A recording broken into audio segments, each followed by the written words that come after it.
Once upon a time in a small town, there was a family that seemed like they had it all together. They had a beautiful house, successful careers, and happy children. From the outside, everything seemed fine.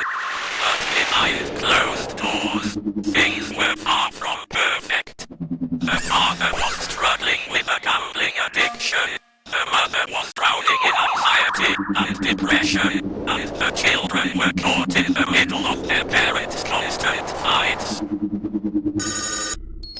Every day, the family would put on a facade, pretending that everything was fine when it really wasn't. They would smile and say they were happy, but inside, they were falling apart. One day, the facade finally crumbled. The father's gambling debts caught up with him. The mother had a breakdown, and the children were left scared and confused.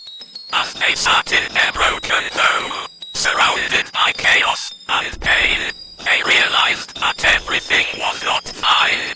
It was far from it. It was hell. But in that moment of rock bottom, they also found a spark of hope.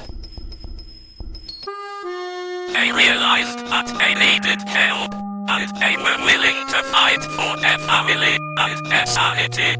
They reached out for support, sought therapy, and worked hard to heal the wounds that had been festering for so long. It was a long and difficult journey, but slowly, things began to improve.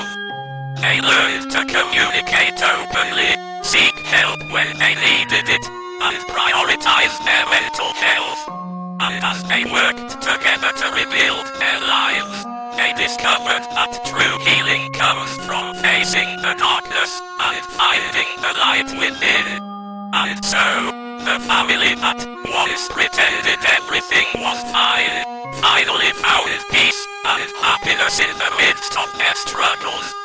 They learned that it's okay to not be okay, and that real strength comes from facing the truth, no matter how painful it may be. And in the end, they found that everything